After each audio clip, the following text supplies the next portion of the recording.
Vietnam's auto market is picking up speed, and it may be closer to regional fast lane than many expect. This momentum is clearly reflected in the latest market figures. Now, Phương, please walk us through the figures. Yes, Hai Nam, and we will take a closer look over here for more details. In 2025, Vietnam's automotive market grew by 20.3% according to the Autofacts report by PwC released in March 2026. And with this, Vietnam ranked as the second fastest growing market in ASEAN 6. And this growth isn't just coming from global giants, it's increasingly driven by homegrown players. Now, as you can see on this chart, VinFast has now entered the top 5 automotive brands in the ASEAN 6, a sign that Vietnamese manufacturers are no longer just competing locally, but regionally.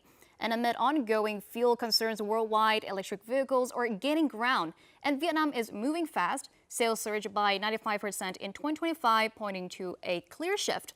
More consumers are choosing locally made electric cars for their affordability and environmental appeal. For many Vietnamese consumers, this shift means more accessible options and a chance to go green without paying a premium. But what's behind these numbers and where is the market heading next? Joining us now is Patrick Oliver Ziechmann, who leads Automotive for ASEAN at PwC and helped produce the latest Autofacts report. Patrick, thank you for joining us today. So our very first question to you is that what does the strong growth of Vietnam's auto industry reveal about domestic manufacturers and market demand? Thank you for the question. Vietnam's strong automotive growth tells us two important things. First of all, it shows that the Vietnamese economy is very healthy, even amid global economy uncertainties and higher financing costs. Mobility in Vietnam is still a necessity, with rising urbanization, growing middle class, and improving road infrastructure.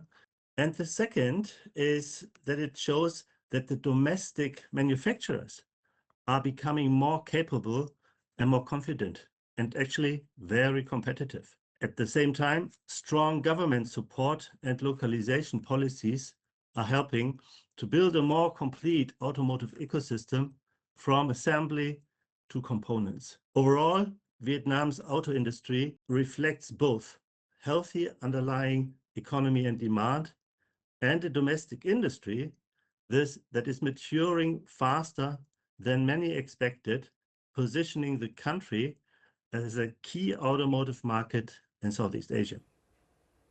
And Vietnam is accelerating its shift to electric vehicles. What are the key gains and main challenges? So Vietnam's acceleration towards electric vehicles creates several important strategic gains. First of all, energy diversification, emission reduction, and industrial upgrading. Electrification reduces the dependency on imported fuels, aligns with Vietnamese sustainable commitments, and opens opportunities to leapfrog older technologies. It also allows Vietnam to build new capabilities in batteries, electronics, software, and smart mobility. However, there are also a few challenges.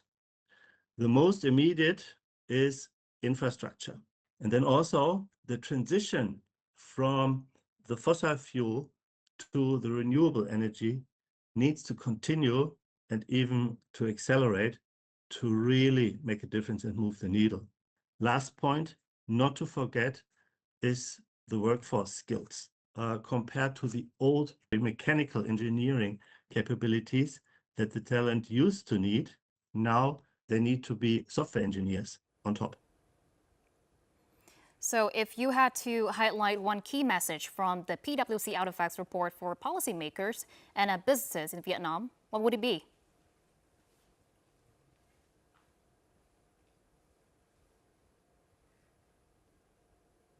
The single most important message is it's about speed and adaptability.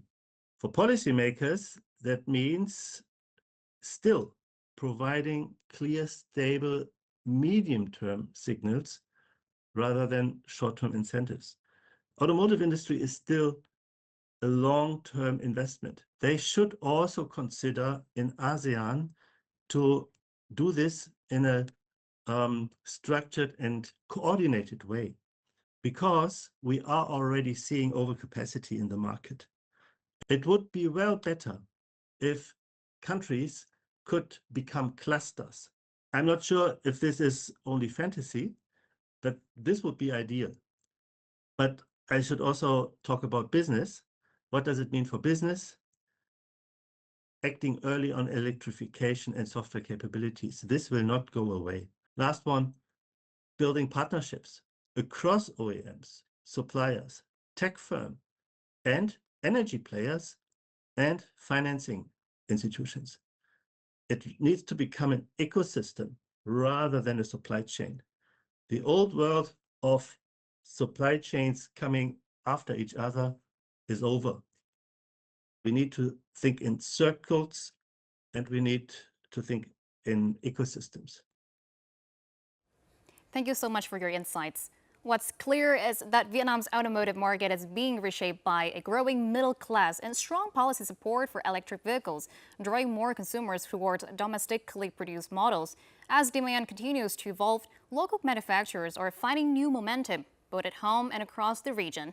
Now, Vietnam's auto industry isn't just growing, it's shifting gears and positioning itself for a very different road ahead.